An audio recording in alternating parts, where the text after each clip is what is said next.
Bonsoir, c'est Margot. Nous sommes aujourd'hui le lundi 14 juin 2021. Eh bien, j'espère que vous allez bien.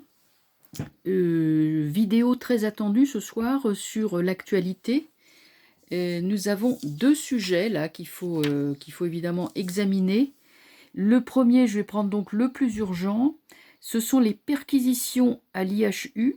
Effectivement, ce matin à 9h30, des policiers sont arrivés à l'IHU donc, du professeur Raoult à Marseille, avec un juge. Et c'était, bon, pour une vague histoire, un soupçon de corruption en 2019 concernant des fonds publics alloués à la recherche. Il y aurait eu un conflit d'intérêts avec un labo. Mais tout ça, évidemment, arrive juste après les plaintes du professeur Raoult, qu'il a déposées contre certains experts qui le dénigraient. Et aussi une certaine dame qui s'appelle Madame Bic. Bah oui, enfin c'est un nom comme ça. Et donc, bon, moi j'ai l'impression que c'est un peu une contre-attaque. Donc en fait, donc ça a été très spectaculaire, hein. Ils sont arrivés enfin ça fait pas très discret, quoi. Ça a été médiatisé, tout ça. Donc on va demander évidemment au tarot ce qu'ils en pensent, hein, de cette perquisition. Est-ce qu'il n'y a pas autre chose? Est-ce que c'est grave? Enfin voilà. Après, le deuxième sujet que je vais aborder avec vous, c'est le rapport du Sénat qui a été écrit donc il y a quelques jours, hein, par 3 sénateurs, dont des LR. Ça s'appelle Crise sanitaire et outils numériques. Bon, ça fait 147 pages, hein, c'est un pavé. Eh ben, en gros, je les cite, hein, c'est recours aux nouvelles technologies, au pluriel, hein, recours aux nouvelles technologies pour contrôler le respect des restrictions sanitaires. Alors, géolocalisation, drones, caméras thermiques, bracelets électroniques, vous ne rêvez pas, reconnaissance faciale et utilisation des GAFAM, c'est-à-dire Google, Amazon, Facebook, Android et Microsoft. Je crois que les deux derniers, c'est Android et Microsoft. Voilà, donc ils rêvent, hein, d'une société à la chinoise. Ils veulent imiter la Chine, visiblement ça les fascine. Donc vraiment, là, je crois qu'ils se croient tout permis, quoi, finalement, hein. Ils parlent quand même de mesures intrusives, plus ciblées, limitées dans le temps. Enfin bon, en tout cas, il y a quand même le mot mesure intrusive, ce qui me paraît complètement fou dans un état de droit. Enfin, si c'est encore un état de droit, mais ça me paraît complètement fou. Alors, on va donc ça, c'est le deuxième sujet. On va donc tout de suite aborder le premier sujet, hein, qui est celui, donc la perquisition à l'IHU Méditerranée chez Raoult, chez professeur Raoult.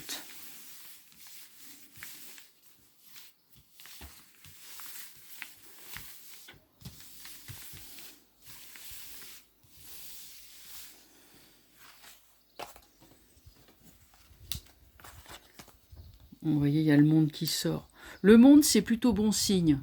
C'est plutôt signe que de toute façon, la renommée de Raoult, parce que c'est de lui dont il s'agit, elle est universelle, et c'est pas une perquisition qui va l'arrêter, hein. Il y a vraiment l'idée que c'est une personne qui suit son chemin, hein, qui passe des seuils. On dirait vraiment, c'est vraiment les chiens aboient, la caravane passe, hein. C'est vraiment, ça me fait penser à ça. Avec le monde, en plus, il y a vraiment une dimension qui est très transcendantale, très, vous voyez, très, très élevée, très, très élevée, hein. Donc, cet homme-là, il est quand même très protégé, divinement aussi, hein. Ça me paraît évident. Alors, on va continuer. Allez, mélanger.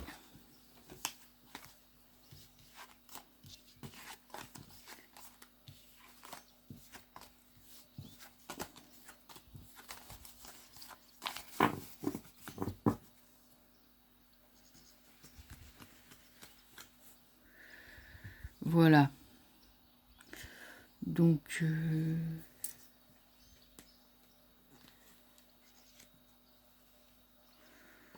Qu'est-ce qui va se passer pour Raoult? Et puis pourquoi on le perquisitionne? Alors, surtout qu'en plus, c'est vraiment pas discret, quoi. Je veux dire, on aurait très bien pu, je sais pas, moi, une convocation, un truc discret. Non, mais là, ça a été vraiment, ils sont arrivés avec des fanfares, des tambours et des trompettes. Hein. Alors, voyons, bon, le monde, pas le monde, la roue de fortune. C'est vraiment l'idée de mettre des bâtons dans les roues, vous voyez, quand ça sort comme ça à l'envers, j'ai l'impression. Bon, le chariot, ça représente la maréchaussée, ça représente la police, hein, police montée. C'est la police qui arrive. Pour la justice, ah oui, le juge, il est là, bon, ça parle bien. Ouais, bon, bah écoutez, c'est pas pour... c'est pour l'embêter, c'est pour essayer de le faire tomber, c'est pour essayer, en gros, hein, de l'empêcher de continuer son travail. Voilà, bon, moi, c'est clair et net, hein, il n'y a même pas besoin de faire des analyses extrêmement poussées là-dessus. On a vraiment essayé de casser son travail, de le casser lui, en dégotant une sombre histoire que franchement se serait soldée par une convocation dans le bureau du juge et puis basta quoi. Là, arriver avec toute la tintamarre, j'imagine, c'est pas passé inaperçu.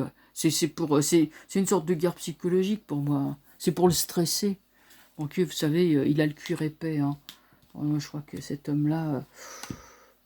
Bon, alors, on continue. On va regarder les suites. Étoile. Alors, ça va pas le perturber le moins du monde. Il va continuer son travail. Il va continuer ses découvertes. Il est d'ailleurs sur le point de faire une très importante découverte, le professeur Raoult et son équipe. Hein. Parce qu'avec l'étoile, il y a vraiment quelque chose de très, très important. Évidemment, hein, concernant l'épidémie, la maladie, tout ça, qui va être découvert prochainement, c'est sur le point de sortir. On sent qu'il y a quelque chose qui va sortir. En tout cas, lui, Raoult, alors là, il n'est pas démonté, ils vont pas l'emmener en prison, enfin en tout cas, il y a l'étoile sur lui. Hein. Donc avec l'étoile, il est protégé. La papesse. Non, papesse. Alors, sur chariot, il y a papesse. La papesse le protège. Hein. Je veux dire, la papesse, elle est bonne hein, quand elle est avec l'étoile. Hein. Il y a une protection de toute façon. Vous savez, il y a aussi des ramifications internationales. On ne peut pas trop quand même l'embêter, cet homme-là. Je dirais que quelque part, il est un peu intouchable dans la mesure où les scientifiques forment vraiment une sorte de monde à part. Et, ils peuvent faire la grève en quelque sorte, hein, les scientifiques. Vous savez, je vous avais déjà dit une fois que, mettons, vous avez deux scientifiques qui commencent à parler ensemble devant un parterre d'hommes politiques. Les hommes politiques ne vont rien comprendre. Donc c'est pour vous dire que si les scientifiques décident je veux dire, c'est un monde qui est à part. Et s'il décide de soutenir Raoult, Raoult sera soutenu. Hein, on peut pas trop comme ça. Non, honnêtement, il y a une confrérie, si je puis dire. C'est pas la franc-maçonnerie. Hein, ça, je sais pas ça. Non, non, ce sont les scientifiques. Ce sont les gens qui sont dans les labos, qui cherchent et qui découvrent. Et Raoult est très estimé dans le monde. Hein, on a vu que la carte Le Monde a sauté. Donc, est très estimé dans le monde entier. Ils peuvent pas le mettre en prison. Ils l'ont fait pour Fourtillant. Mais enfin quoi qu'il a été interné en HP, ils l'ont pas. On n'en est pas encore aux lettres de cachet et au cul de basse-fosse. Hein, on est plus, enfin comme dans le temps, comme sous Louis XI. Mais enfin, peut-être qu'on est en train de s'en approcher. Mais en tout cas, non, Raoult ne sera pas inquiété, l'amoureux renversé. Alors. Cette décision de justice va s'enliser parce que va y avoir des cafouillages, des ordres contradictoires, ça va se mélanger les pinceaux, ça va palabrer, ça va s'embrouiller et compagnie. Tout ça va partir dans les oubliettes. Raoult va envoyer ses avocats, évidemment, et tout ça, ça va sombrer dans le ridicule, déjà, et dans les parlottes pour ne pas changer. Il est certain qu'avec l'arcane sans nom, qui est quand même dirigé vers l'étoile, il y avait bel et bien une volonté de lui nuire. Par des gens extrêmement mauvais qui ont vraiment intérêt à ce que Raoult n'apporte pas ses lumières au monde. On va regarder l'arcane sans nom. Il y a effectivement une attaque réelle. Et voilà la Lune. La Lune, avec la petite bébête, moi, ça me fait beaucoup penser aux virus, toutes ces bestioles là, qui sont cultivées en labo. Et il y a des gros intérêts socio-économiques. Bon, pour autant, Raoult est protégé, comme je l'ai dit, mais il a des ennemis puissants également. Mais vous voyez, la papesse est là pour le surveiller. Je vous dis, ça représente la communauté elle-même des scientifiques à l'international. On va quand même prendre sur la papesse, qu'est-ce qui sort? On a le jugement renversé. Ils ne peuvent pas trop sortir, s'exprimer ouvertement, donc ils sont obligés d'agir plutôt de façon souterraine, mais c'est réel, ça a de l'influence. Et une fois, je vous dis encore une fois, hein, c'est pas la franc-maçonnerie, hein, c'est pas rien à voir, hein. Mais ce sont la communauté des scientifiques de haut niveau qui font marcher aussi un pays. Je veux dire, s'il n'y avait plus un seul scientifique en France, moi je crois que le régime ne durerait pas longtemps, hein. Parce que vraiment, s'il faut compter sur ce qu'on a au ministère de la Santé actuellement, non, vous voyez ce que je veux dire, hein, on a besoin de scientifiques indépendants, hein, voilà. Donc voilà ce qu'on peut dire. Raoult va s'en sortir. Prudence, méfiance, il a des ennemis puissants, mais il a aussi des alliés qui sont très puissants. Il a des avocats, donc l'histoire de la perquisition va tourner en eau de boudin, puis bon, en gros, ça va s'arrêter là. Mais il faut faire attention quand même, parce que ils vont quand même essayer pas mal de choses pour le faire tomber. Ça n'aboutira pas vraiment, vu les cartes renversées qu'il y a, hein, les volontés de nuire. Sur lui, il y a étoile, bon, donc normalement c'est bon. Voilà, donc ça c'était pour notre premier sujet. Maintenant, on va aborder le deuxième. Alors, c'est quand même absolument extraordinaire, mais pas dans le bon sens du terme. Comment est-ce qu'on peut pondre un truc pareil? C'est quand même un rapport du Sénat écrit par trois sénateurs, hein, des gens élus, qui ont été, pas élus, mais qui ont été nommés sénateurs, des gens de la de partis politiques, tout ce qu'il y a de plus. Il me semble qu'il y a LRM et LR. Ils sont 3. Et donc, crise sanitaire et outils numériques. Et en plus, ça les dérange même pas de dire que, bon, bah allez, on va utiliser tous ces trucs-là. Géolocalisation, caméra thermique, bracelets électroniques, faut quand même le faire. Comme si on était des vulgaires criminels. Enfin, c'est complètement délirant. Donc, on va regarder un petit peu là ce rapport du Sénat délirant, où on a visiblement envie d'instaurer une dictature à la chinoise, hein.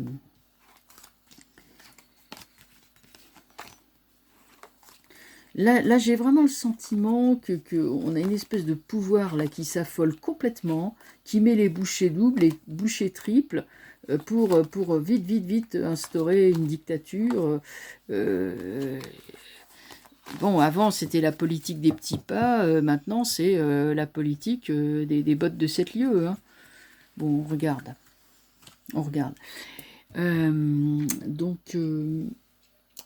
Bon, est-ce que ce rapport du Sénat, est-ce qu'il va être suivi des faits, là, ce fameux rapport du Sénat avec là, les GAFAM, là, Google, Amazon, Facebook et compagnie? Bon, bah voilà, hein, en gros, ils vont être autorisés à divulguer les données personnelles, etc., etc. Bon, c'est pas très réjouissant. Bon, alors on regarde là, ce fameux rapport va-t-il être appliqué? Applicable, appliqué? Est-ce que ça va rester à l'état de fantasme, ou est-ce que ça va vraiment être... On va regarder ça. À mon avis, ça va pas être triste. Le mat, ça, vous voyez, c'est Elon Musk. Le cinglé, la milliardaire, là, qui veut faire qui veut inventer le transhumanisme, les chimères, enfin, voilà, ce mec il a trop regardé les films de science-fiction, celui-là. C'est pas parce qu'on a de l'argent que les fantasmes sont réalisables. Hein. Oh la vache, oh, la maison dure renversée. Arcane sans nom renversé. Bon, alors, heureusement qu'il y a le soleil à la fin. Il y a vraiment une fuite en avant dans un but de tout démolir. Hein. On est dans la cancel culture, on est dans le transhumanisme, on va tout éliminer. C'est vraiment l'idée de... Il y a d'un côté ces gens-là, de l'autre côté, même le mat, hein, il est droit, et le peuple est là. Alors là, le peuple va comprendre et va se rapprocher. Il va y avoir union contre ces gens-là. Union. Donc, on dit l'union fait la force. Ce rapport, évidemment, n'est pas passé inaperçu. Et les citoyens commencent à réagir. Vous me direz, il était temps. Mais ça commence, hein, ça bouge, hein, vous savez. Mat pendu. Pendu, alors, veut dire, effectivement, on aimerait bien pendre le peuple, les gens, par les pieds, hein, pour qu'ils n'agissent plus. Mais le pendu représente aussi l'échec d'un projet. Hein. Lune renversée. Lune renversée, maison dure renversée, lune renversée, montre que ces gens, en fait, sont fous. Le propos, le projet et le propos sont tellement fous, tellement délirants, que ça ne peut pas vraiment marcher. Roue de fortune renversée. Étoile. Non, ça ne marchera pas. Ça ne marchera pas. Le peuple sera sauvé. Ce truc ne va pas pouvoir se faire. On est toujours pareil, si vous voulez. On a des intentions qui sont extrêmement pernicieuses. Hein. C'est représenté par maison dure renversée, par arcane sans nom renversé, les cartes les pires du tarot, qui sortent systématiquement sur tous ceux qui ont le pouvoir. Hein, que ce soit pour perquisitionner chez Raoult, ou que ce soit pour établir une dictature numérique à prétexte sanitaire. Ces gens-là apparaissent toujours avec des cartes extrêmement négatives. Et ceux qu'ils prétendent asservir, voyez, sortent avec le mat, il est là, sortent avec le soleil, l'étoile. Le soleil est sorti plusieurs fois. Après, on a effectivement mat pendu, ça peut représenter les tribulations, les souffrances du peuple. Certes, il est pendu, mais il n'est pas vaincu. Certes, il a souffert, hein, le mat a souffert, mais il va de l'avant quand même. Donc, je dis ça parce que ce sont quand même des cartes qui sont fortes, et ce ne sont pas des cartes négatives. Bon, le pendu, évidemment, il n'est pas confortable, mais il n'est pas aussi négatif qu'il n'y paraît. Après, le soleil et l'étoile sont des cartes qui sont excellentes, donc elles sauvent le jeu. Moi, je dirais que cette tentative d'asservir les gens en utilisant des outils numériques, ben, ça ne marchera pas parce que établir une dictature, une société à la 1984, ou meilleur des mondes, hein, ça reste trop fantasmatique pour être réalisable. Il faudrait pour ça que les peuples n'aient absolument plus de mémoire, ce qui n'est pas le cas. On a beau faire en sorte que les jeunes n'aient pas de mémoire, ne sachent rien de leur passé, ne pensent on veut en faire des consommateurs, mais il y aura toujours trop de témoins, il y aura toujours trop de gens qui savent, il y a trop d'informations. Il y a trop de livres, il y a trop de films, il y a trop d'informations, et quand bien même on éradiquerait... leur système, ça serait applicable quand? Peut-être dans 100 ans? Peut-être qu'au bout d'un siècle d'abrutissement total et d'inculture, d'avoir fait vraiment des consommateurs les yeux rivés à leur téléphone portable et puis ce genre de choses, peut-être qu'on pourrait établir ce genre de dictature parce que les gens n'auraient absolument plus aucune référence. Mais là, nous sommes pétris de références. La France, elle a toujours grandi dans cette idée de la liberté. on est très sensible aux abus de pouvoir, à la perte de liberté. La dictature nous a toujours impressionnés. Moi, je me souviens comme on avait très peur des pays de l'Est avant la chute du communisme, hein, en disant, oh là là, mon Dieu, la Russie, enfin l'URSS, etc. Donc, on est très sensible à ces choses-là. Hein, la Seconde Guerre mondiale, elle a laissé des traces, même si maintenant, la paix, enfin, 1945, c'était il y a quoi? Il y a plus de 80 ans maintenant, si je sais compter. Mais n'empêche que, enfin non, ça fait moins de 80 ans, pardon, parce qu'on n'est pas encore en 2025. Mais enfin bref. Mais enfin, vous voyez, pour qu'ils arrivent à mettre ce genre de dictature, faudrait que le peuple soit complètement amnésique, inculte, stupide. Il faudrait que le QI moyen du peuple français soit tombé à, je sais pas moi, à 40, 50 ou 60, vous voyez, qu'on soit de parfaits abrutis, complètement débiles. Bah, c'est pas encore le cas, c'est pas encore le cas. Et, et je crois que nous avons, comme je l'ai dit, hein, nous avons notre parcelle d'humanité, notre étincelle d'humanité, qu'ils ne pourront pas nous dérober. C'est impossible. Donc, tous les fantasmes de ce monsieur Elon Musk et toute cette monsieur, comment qui s'appelle l'autre là, oh, je sais plus son nom là, le patron de Facebook, le jeune là. Vous avez vu ce type, d'ailleurs, ce type, le patron de Facebook, quand, au tout début, hein, il était lumineux, il était un blond lumineux et tout, mais là, on dirait un robot, il est devenu affreux, il est laid, il est horrible, il fait peur même, hein. C'est pour vous dire qu'il s'est laissé complètement happer dans ces trucs-là, et il a perdu, je sais pas, après, bon, il a perdu quelque chose, ça c'est sûr, il a perdu quelque chose. Mais on peut perdre son humanité, hein, à force de fréquenter des tels niveaux de corruption. Mais nous qui ne souhaitons pas perdre notre humanité, mais bien au contraire la conserver, nous ne la perdrons jamais, on ne peut pas nous la voler, c'est inaliénable. Ça nous appartient à jamais. Voilà. Donc voilà, et je crois même qu'aucun vaccin pourra faire de nous un abruti, un zombie sur deux pattes, complètement idiot, quoi. Faudrait des lobotomies. Bon, ça, on n'en est pas encore là. Voilà, donc écoutez, c'est plutôt rassurant. Donc évidemment, affaire à suivre. Et je vous souhaite une excellente soirée, en ces belles soirées d'été.